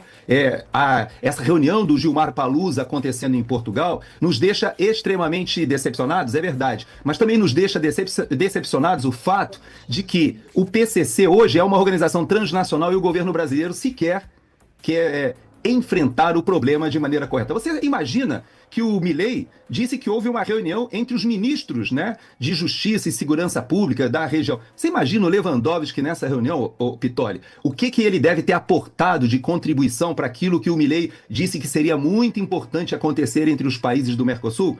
eu te garanto que aquela primeira fuga que a Cris Grêmio lembrou hoje mais cedo na programação, que aconteceu de presídios de segurança máxima, assim que houve o rock, né? Quem joga xadrez sabe o que é isso, né? Sai o Lewandowski da Justiça, sai o Dino da Justiça, vai para o Supremo Tribunal Federal, sai o Lewandowski do Supremo Tribunal, vai para o Ministério da Justiça e, na verdade, eles estão dominando a segurança pública brasileira, que, na minha avaliação, está extremamente permissiva com o crime organizado. E como o Segre falou, o governo está muito desorganizado, mas o crime no Brasil cada vez mais organizado e, como você disse, avançando sobre atividades normais, atividades legítimas, lícitas. Chega ao ponto, Pitoli, de muitos trabalhadores brasileiros hoje estarem trabalhando em empresas e sequer saberem que estão lavando dinheiro para o narcotráfico, porque são organizações que estão entrando em atividades legítimas, desde a política, desde o empresariado e até mesmo, como a gente tem visto aí, nas atividades de energia, infraestrutura, etc. Nesse sentido, Coronel, vale um registro para fazer uma distinção entre ministros de Justiça e Segurança Pública. No caso, Segurança Pública, a Patrícia Bullrich, que foi concorreu à presidência da Argentina, derrotada por Milei, assume o posto de ministra da Segurança Pública e a primeira ação dela é se reunir com Bukele e Gustavo Vidia Torro, que é ministro de Segurança de El Salvador. Ou seja, vai beber na fonte daquele país que sai da condição de mais violento para mais seguro do mundo. Enquanto aqui a gente recebe a dama do tráfico, preso foge de presídio de segurança máxima. Essa é a distinção. Mas, Coronel, quero ouvi-lo sobre essa conquista de Trump, talvez a mais importante até aqui dentro do Congresso americano, Coronel. Pois é, Pitoli, fica pra gente uma lição muito importante. Você veja que o presidente Bolsonaro, ele tem citado, né, ele tem usado a frase, me dá 50% aí da Câmara e do Senado e eu transformarei o Brasil, né? Essa frase do Bolsonaro, ela tem muito a ver com esse segundo mandato do Donald Trump. O primeiro mandato do Trump, assim como o primeiro mandato do Bolsonaro, foram mandatos muito prejudicados, porque os dois eram outsiders, foram azarões, que entraram para jogar areia na engrenagem, seja do Deep State aqui nos Estados Unidos, seja no nosso sistema altamente corrupto que nós temos no Brasil, que é um sistema patrimonialista já muito bem instalado. Conhecemos a tal do teatro das tesouras que acontecia entre os mesmos oligopólios que se alternavam no poder e de repente entra Bolsonaro. Bom, quando ele fala sobre isso, ele está talvez lembrando ao povo brasileiro que mesmo nos Estados Unidos, com a vitória do Trump, que foi uma vitória avassaladora, podemos assim dizer, porque ele venceu em todos os swing states, ou seja, aqueles estados que ora votam democrata, ora votam republicanos, ele venceu, ele aumentou o eleitorado entre hispanos, entre latinos, entre negros, entre mulheres, ou seja, ele de fato teve uma vitória tanto no colégio eleitoral quanto numericamente. Ou seja, ele conseguiu irrefutavelmente vencer. Porém, a diferença que ele tem no Senado, de 53 senadores, conta com 3 senadores que são inimigos do Trump, embora sejam senadores republicanos. E na Câmara dos Deputados, na House, essa liderança é uma liderança muito pequena também. Então houve necessidade, para você ter uma ideia, Pitoli, a votação no Senado ficou em 50-50, mesmo o Partido Republicano tendo 53. Então ficou em 50-50 por quê? Porque 3 republicanos pularam para o lado de lá, é verdade, houve muita negociação e foi necessário que o vice-presidente J.D. Vance fosse lá e desempatasse. Então no Senado passou porque o J.D. Vance teve que ir ao Senado. Primeiramente ele achou que teria como convencer, não seria preciso, mas foi necessário. E como a lei, essa lei é uma lei que realmente ele chamou de grande e bonita lei, né? Que ele chama de Big Beautiful Bill. Ele deu esse nome, por quê? Porque é uma lei que abarca uma grande redução de impostos, é verdade, e isso preocupa muita gente porque pode aumentar a dívida americana, mas ela também retira uma série de pesos, seja sobre o empresariado, e vai em detalhes, como o próprio Alexandre Garcia comentou hoje mais cedo. Ele chega a tirar a taxação sobre gorjeta, porque aqui nos Estados Unidos, quando você vai em qualquer compra, principalmente em restaurantes, você recebe a conta e você diz quanto quer dar a gorjeta depois de já ter passado o cartão de crédito. É interessante, quem chega aqui acha estranho, porque você passa o cartão de crédito, recebe o boleto e depois você vai escrever quanto que é a gorjeta. E essa gorjeta depois ela é incorporada e é cobrado imposto sobre a gorjeta. Então na hora de distribuir para os garçons, ali para o pessoal da cozinha, porque a gorjeta é distribuída entre todos os funcionários ali do restaurante, aquilo ali já é abatido o imposto. e agora o Trump retira esse imposto. Retirou o imposto também do overtime, que é a hora extra. Então ele começa a dar mais poder aquisitivo ao trabalhador. E você veja que houve um aumento agora, recente, esse mês, e durante o governo Biden era uma coisa interessante. Todo mundo aqui durante o governo Biden sabia que você tinha um anúncio feito pelo governo de alguns números e depois os órgãos oficiais faziam a revisão sempre para baixo. Então o governo ele dava um número e depois havia uma revisão oficial para baixo. Com o governo Trump, desde que começou, é o oposto, Pitoli. Todas as vezes que o governo Trump ele anuncia um número, depois há uma revisão dos órgãos oficiais para cima. Então, aconteceu isso, ele dizendo, olha, houve um aumento de empregos. E agora, na revisão, se descobriu que o aumento foi maior ainda. E digo mais, houve uma diminuição substancial dos part-times. O que é o part-time? É aquele que o brasileiro conhece bem, que você tem o seu emprego e é obrigado a fazer Uber. Você é obrigado a entregar comida. Você a acrescentar alguma atividade a mais no seu orçamento, porque não fecha. Então, hoje, diminuiu essa quantidade. Por quê? Porque o americano volta à economia formal, volta a ter empregos de qualidade, e isso está acontecendo na contramão de tudo aquilo que todos diziam. Então, ele agora com essa lei, para você ter uma ideia, na contramão do que acontece no Brasil, por exemplo, ele retira todo aquele arcabouço, que aliás está na gênese dessa tragédia que aconteceu ali no Rio Grande do Sul, perto de Santa Maria, porque essa obsessão do brasileiro pela questão ambiental faz com que a gente entenda ou inverta os valores. Você colocando o meio ambiente, muitas e muitas vezes, contra o agricultor, que é o principal preservador no Brasil de meio ambiente. Essa que é a verdade. No Brasil, é o único país do mundo em que o produtor rural ele é obrigado a preservar uma parte de mata, seja de 20%, ou seja até de 80% em áreas da Amazônia, por conta dele. Não recebe nada por isso, é ele que é obrigado a fazer. E isso acontece no Brasil, e aqui nos Estados Unidos é interessante que o Trump, ele já sensível ao problema dos agricultores, ele já está até flexibilizando a questão de imigração. Ontem já foi anunciado que quem tem fazendas e agricultura com imigrantes contratados há muitos anos, pode ser o sponsor para que esse imigrante se legalize. Então é importante entender que o Trump ele não é contra a imigração, ele é contra a imigração ilegal. E o americano precisa do imigrante, claro que sim, ele é casado, inclusive, com uma imigrante, ele sabe disso. Agora, o que era imoral era o artifício, o ardil usado pelo Partido Democrata de colocar milhões de pessoas dentro dos Estados Unidos para mexer com o coeficiente eleitoral em estados azuis e estados democratas. Tudo isso está sendo revisto, Pitoli, e a gente vê que essas leis que ele retirou em cima do agro aqui e em cima até da indústria, porque ele retirou vários dos subsídios, aqueles que estavam fomentando a energia eólica, energia solar, e retirou todas as amarras da produção de gás de xisto, de produção de petróleo, de energia nuclear. E ele já disse que os Estados Unidos terão energia elétrica para aumentar, para impulsionar essa nova onda de inteligência artificial que é muito demandante de energia e de toda a indústria de alta tecnologia hoje que demanda energia. Então os Estados Unidos eles se posicionam na visão de Trump para 10 anos de grande crescimento. E o que ele precisava da legislação interna para isso ele conseguiu aprovar essa semana, Pitoli. Coronel, mais uma vez, obrigado por estar aqui conosco. Mais uma vez, um beijão para Dona Diva, mãe do Coronel, completando 80 anos. O aniversário é hoje, Coronel, da Dona Diva? Amanhã. Hoje é o nosso Independence Day, né? Hoje é o dia do aniversário do Rodrigo Constantino. Então, minha mãe nasceu um dia depois do Rodrigo e tá aí no Brasil. Tá, e daí no dia 6, 40 anos de casamento do Coronel Gerson Gomes com a querida Daia. Olha, Coronel, felicidades para todos aí. Muito obrigado por estar conosco. É sempre uma honra tê-lo por aqui, Coronel. Obrigado a você, Pitoli. Semana que vem nós falaremos aí, já saberemos, né, muitas coisas que são os reflexos, porque não podemos esquecer o seguinte, o prazo que o Trump deu das negociações das tarifas termina agora, nas próximas 2 semanas. E vários países estão correndo, viu, Pitoli, para fechar os acordos e muita gente não está acompanhando isso no Brasil. Lula e Milei ficaram hoje lado a lado em Buenos Aires, na cúpula dos países do Mercosul. A Argentina estava passando para o Brasil a presidência rotativa desse bloco. As caras de Milei e de Lula eram mesmo as de quem não vai muito com a cara do outro. Depois teve até um abraço forçado, tentaram. Boa parte do que eles discursaram também mostrava que um não vai muito com as ideias do outro. Lula disse que o Mercosul protege o bloco de guerras comerciais.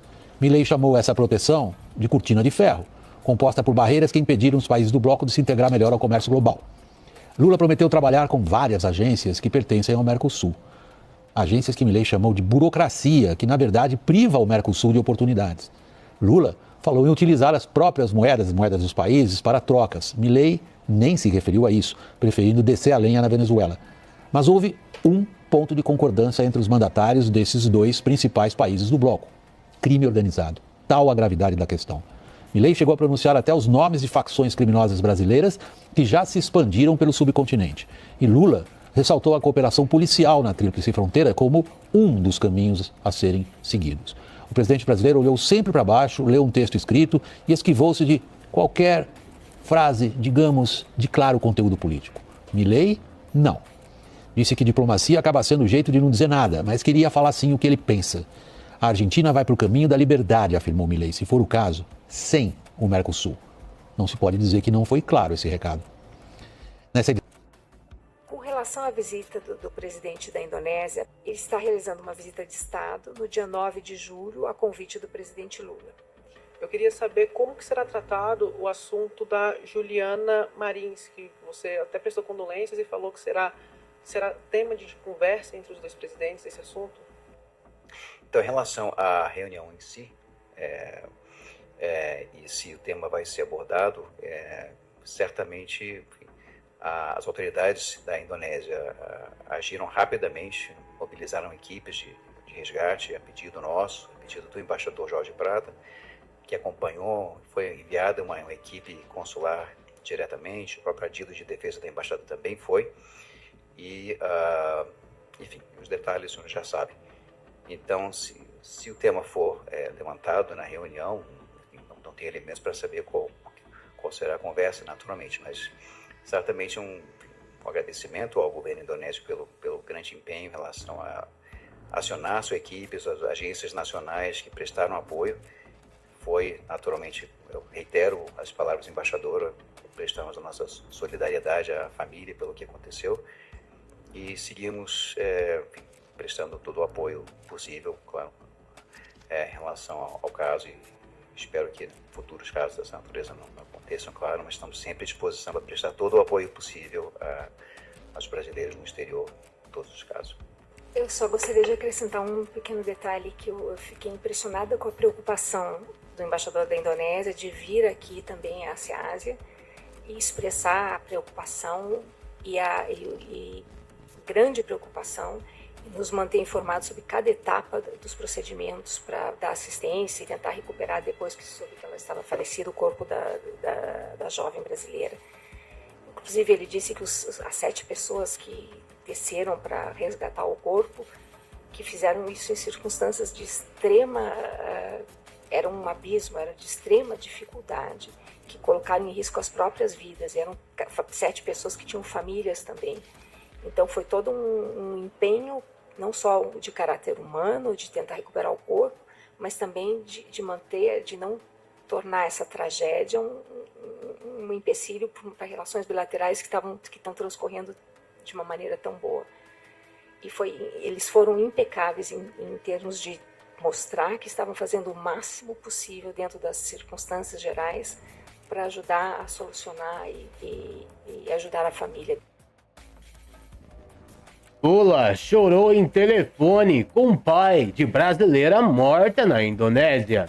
Conversa do presidente Lula com o pai de Juliana Martins, brasileira morta em vulcão na Indonésia, ocorreu na quinta-feira, dia 26, por telefone. Preste bem atenção nessa informação e me ajude a compartilhar. O presidente Lula chorou durante a conversa por telefone que teve com o pai de Juliana Martins, brasileira que morreu após cair em uma trilha em um vulcão da Indonésia. Lula ligou para o pai da brasileira na quinta-feira do Palácio do Planalto. Segundo relatos de assessores que acompanharam, o presidente se emocionou bastante. Na ligação, o petista informou ao pai de Juliana Martins que o governo brasileiro custearia o translado do corpo da jovem. Até então, o Itamaraty havia dito que não bancaria. A informação inicial do Ministério das Relações Exteriores incomodou bastante Lula, de acordo com assessores palacianos, e fez o presidente buscar o chanceler Mauro Vieira. A solução encontrada foi o petista editar um novo decreto prevendo que, Em casos que causem comoção ou que a família comprovar não ter condições, o governo custeará o translado. Passo por informação que está repercutindo. Essa primeira aqui, Luiz Inácio Lula da Silva até chorando no telefone. E a próxima, a convite de Lula. Putin participará por vídeo de cúpula do BRICS no Rio. O presidente da Rússia não virá ao Brasil porque teme ser preso por ordem do TPI. Preste bem atenção aqui que tem gente com medo e não vai comparecer ao Brasil. O presidente da Rússia, Vladimir Putin, participará por videoconferência da cúpula dos BRICS, que começa neste domingo no Rio. A solução foi proposta pelo governo Lula como deferência ao líder russo, que é alvo de um mandato de prisão emitido pelo Tribunal Penal Internacional. Putin é acusado de crimes de guerra após a invasão da Ucrânia e tem evitado sair do próprio país. Em 2023, faltou a outra cúpula dos BRICS na África do Sul. Na semana passada, Kremlin confirmou que Putin não viria ao Rio. O porta-voz do governo russo atribuiu a decisão à ausência de uma posição clara do governo brasileiro sobre a possibilidade de ele ser preso no país. O chanceler Lavrov estava escalado para representar a Rússia na reunião dos chefes de Estado. Como anfitrião, presidente rotativo do BRICS, Lula decidiu convidar o líder russo para fazer uma participação remota. Fontes do governo brasileiro dizem que a decisão é justificável pelo princípio de reciprocidade. Em 2024, Lula sofreu um acidente doméstico e ficou impedido de viajar para o exterior. Putin era o presidente rotativo dos BRICS e convidou para participar por vídeo da cúpula anual do bloco, em Kazan.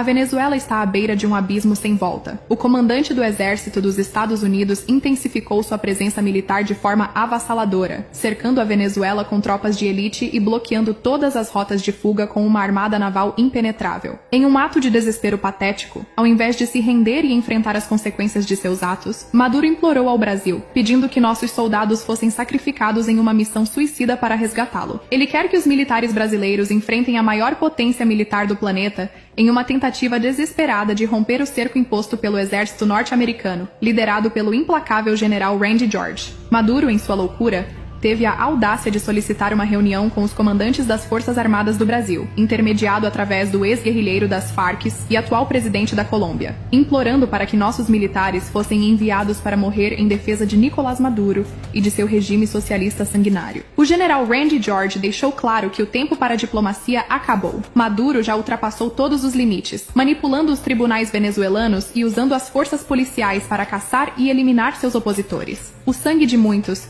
já foi derramado por suas ordens diretas. George levou essa crise à Casa Branca, exigindo que o poder executivo da maior potência mundial esmague com força total o regime de Nicolás Maduro, utilizando até o ataque de drones Predator para bombardear o esconderijo de Maduro. O secretário de Defesa do Brasil divulgou que o país pode sofrer um ataque israelense a qualquer momento. O secretário de Defesa do Brasil divulgou que o país pode sofrer um ataque israelense a qualquer momento. O secretário de Defesa do Brasil divulgou que o país pode sofrer um ataque israelense a qualquer momento. O secretário de Defesa do Brasil divulgou que o país pode sofrer um ataque israelense a qualquer momento. O secretário de Defesa do Brasil divulgou que o país pode sofrer um ataque israelense a qualquer momento. O secretário de Defesa do Brasil divulgou que o país pode sofrer um ataque israelense a qualquer momento. Já foi na China? Não. Eu já fui. Eu vou dizer para você como é que é na China. Na China, você tem um aplicativo chamado WeChat, que é tipo um WhatsApp. E são duas formas básicas que você tem de pagar as contas. Se ninguém usa lá dinheiro, né? Você paga pelo aplicativo. O WeChat, por exemplo, se você tiver um credit score baixo, se tiver com uma linha de crédito baixa, ou não tiver cumprido os requisitos do governo, na rua você tem telões e tem reconhecimento facial em tudo quanto é canto lá. Você pode aparecer lá, ó. Você tá andando na rua, aparece tua imagem lá dizendo que você tá devendo, isso exposto. E quando você vai pagar alguma coisa, agora lá, eles estão aprofundando mais o pagamento pela íris e por um chip que você coloca na mão. Isso já está acontecendo na China. Então, assim, todo pagamento que entra no WeChat, ele tem que ser parametrizado antes, dentro do seu score. Para saber quem é você, se você está bem comportado, se você fala mal do governo, se você faz cocô direitinho, se não faz. É isso aí. É um controle completo. Então, a população, você vai nas linhas de metrô lá, Globo, é uma coisa assustadora. Então, sei lá, 10 andares de escada rolante, as pessoas olhando pro celular e todo mundo marchando. É como se fosse filme do Pica-Pau, ou aquele Simon diz que todo mundo andando. Esse eu vi, Pica-Pau eu vi. Pica-Pau você viu? Melhorou, hein, pô. Pica-Pau pelo menos salvamos aqui o Glauber, porra. Então é uma população massificada. Você vê que aquilo ali tá andando em bloco, né? Para um lado, pro outro. Aí você entra no metrô, que é uma coisa absurda. A gente para um cacete lá e todo mundo assim, ó. É isso aí. Estados Unidos y Vietnam acaban de cerrar un importante acuerdo comercial que incluye nuevos aranceles. Una medida clave apunta a productos que ingresan a Estados Unidos de forma encubierta a través de Vietnam, y eso tiene a China en alerta. El líder chino Xi Jinping se ausentará de la cumbre de los BRICS de este año. Es la primera vez que falta en sus 12 años en el poder. ¿Qué revela esto sobre su control político? Taiwán entrenará tanto a sus soldados como a civiles en su mayor ejercicio militar anual. Los preparativos comenzaron esta semana en medio de crecientes amenazas de una posible invasión por parte de China. Y resuenan más luchas internas en la cúpula del poder del Partido Comunista Chino y señales de que el control de Xi Jinping está debilitándose. Un experto nos ayuda a entender lo que está pasando. Vea estos y otros temas en profundidad con nosotros en China en Foco. Olha aqui o ministro Gilmar Mendes. Ô ministro, como que você tá? Tudo bem? O senhor não tem vergonha não, ministro? Hein? Que papelão que o senhor faz na Suprema Corte do Brasil, ministro? Hein, ministro? Fala, ministro, aqui. Olha, pode me filmar. Bom dia você. Hein, ministro? Diga, ministro. Fala, ministro, que vergonha que o senhor faz na Suprema Corte do Brasil? O senhor é uma vergonha pro Brasil.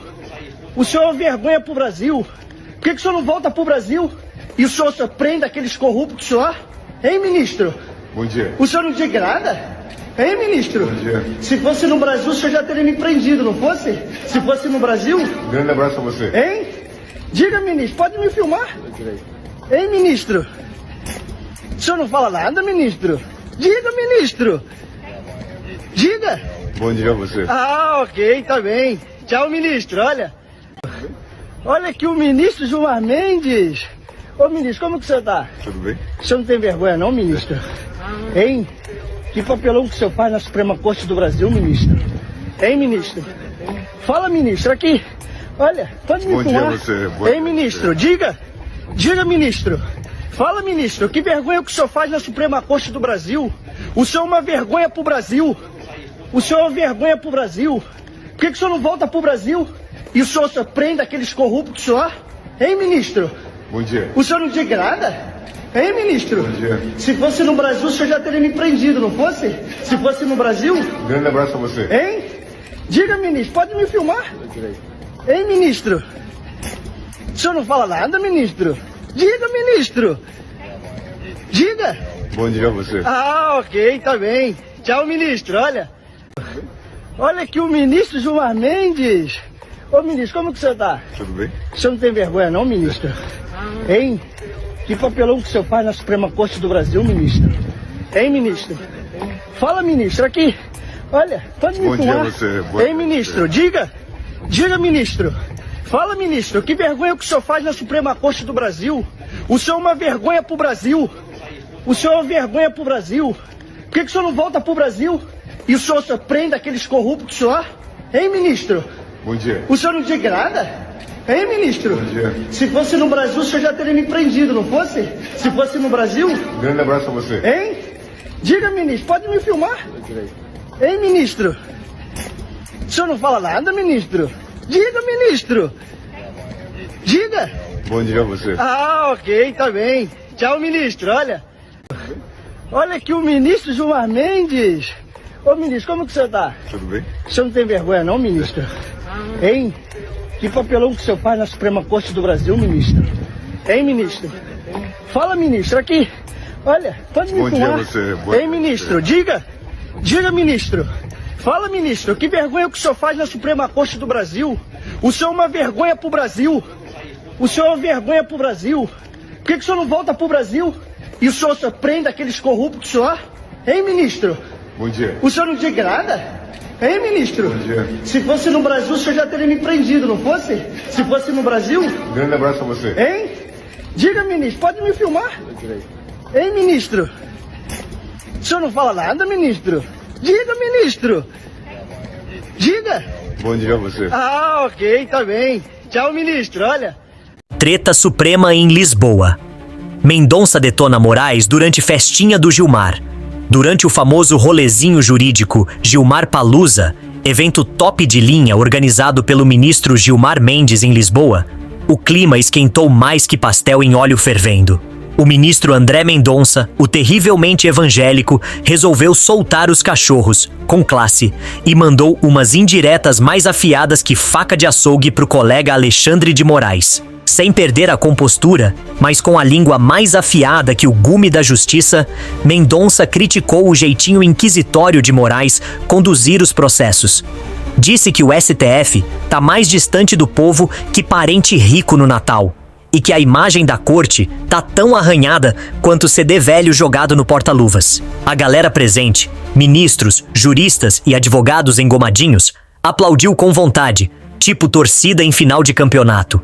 O discurso aconteceu no segundo dia do evento, que mais parece um camarote VIP da Justiça, onde se discute Constituição, futuro do Judiciário e, de quebra, rolam uns cutucões elegantes entre togados. Mendonça pediu, na moral, que o STF volte a respeitar o devido processo legal e pare de bancar o xerife de filme ruim. E o melhor, tudo isso com aquele sorrisinho de quem joga a granada e sai andando calmamente no pôr do sol. Treta Suprema em Lisboa. Mendonça detona Moraes durante festinha do Gilmar. Durante o famoso rolezinho jurídico Gilmar Palusa, evento top de linha organizado pelo ministro Gilmar Mendes em Lisboa, o clima esquentou mais que pastel em óleo fervendo. O ministro André Mendonça, o terrivelmente evangélico, resolveu soltar os cachorros, com classe, e mandou umas indiretas mais afiadas que faca de açougue pro colega Alexandre de Moraes. Sem perder a compostura, mas com a língua mais afiada que o gume da justiça, Mendonça criticou o jeitinho inquisitório de Moraes conduzir os processos.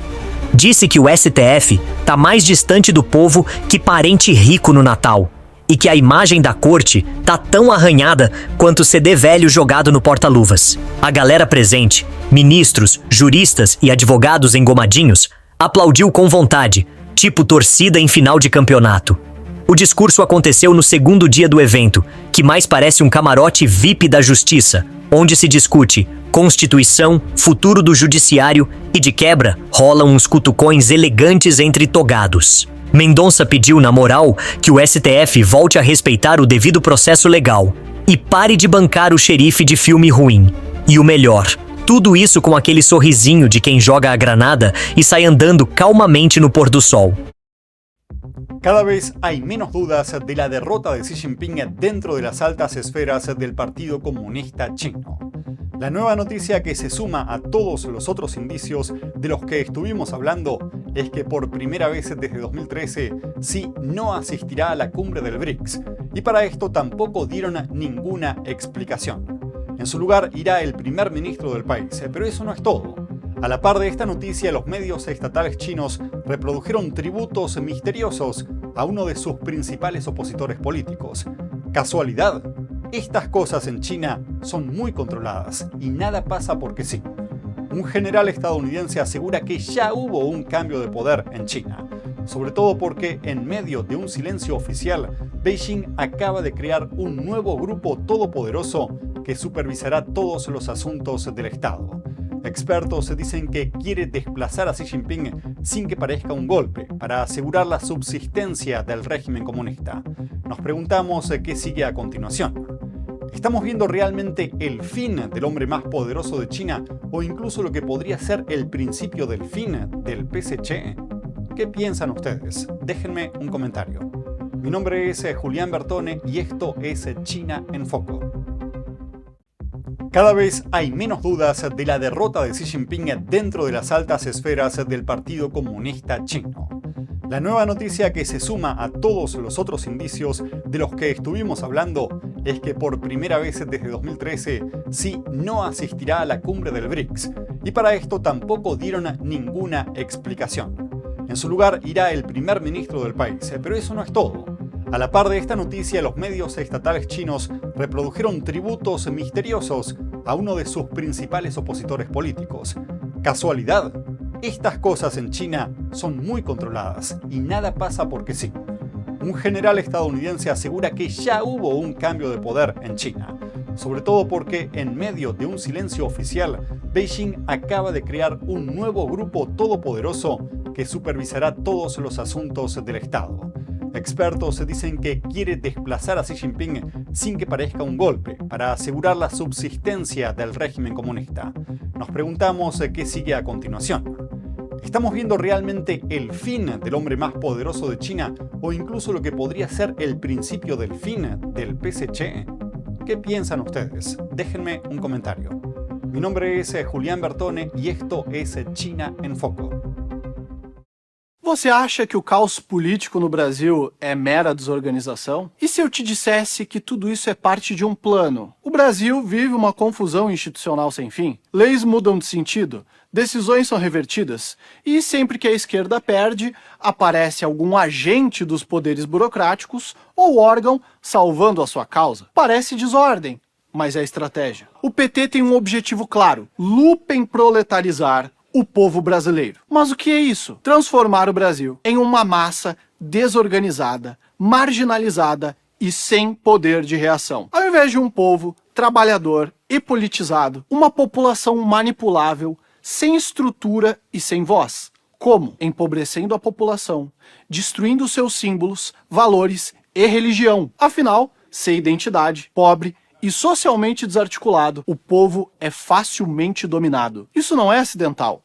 É um método. Com o povo fragilizado, o crime organizado preenche o espaço do Estado e substitui a política pelo uso da opressão burocrática. A pergunta não é mais para onde estamos indo, mas em quanto tempo o caos virará sistema. Você acha que o caos político no Brasil é mera desorganização? E se eu te dissesse que tudo isso é parte de um plano? O Brasil vive uma confusão institucional sem fim. Leis mudam de sentido, decisões são revertidas, e sempre que a esquerda perde, aparece algum agente dos poderes burocráticos ou órgão salvando a sua causa. Parece desordem, mas é estratégia. O PT tem um objetivo claro: lupa em proletarizar o povo brasileiro. Mas o que é isso? Transformar o Brasil em uma massa desorganizada, marginalizada e sem poder de reação. Ao invés de um povo trabalhador e politizado, uma população manipulável, sem estrutura e sem voz.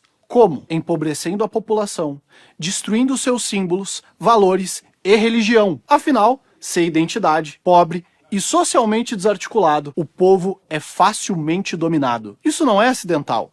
É um método. Com o povo fragilizado, o crime organizado preenche o espaço do Estado e substitui a política pelo uso da opressão burocrática. A pergunta não é mais para onde estamos indo, mas em quanto tempo o caos virará sistema. Você acha que o caos político no Brasil é mera desorganização? E se eu te dissesse que tudo isso é parte de um plano? O Brasil vive uma confusão institucional sem fim. Leis mudam de sentido, decisões são revertidas, e sempre que a esquerda perde, aparece algum agente dos poderes burocráticos ou órgão salvando a sua causa. Parece desordem, mas é estratégia. O PT tem um objetivo claro: lupa em proletarizar o povo brasileiro. Mas o que é isso? Transformar o Brasil em uma massa desorganizada, marginalizada e sem poder de reação. Ao invés de um povo trabalhador e politizado, uma população manipulável, sem estrutura e sem voz.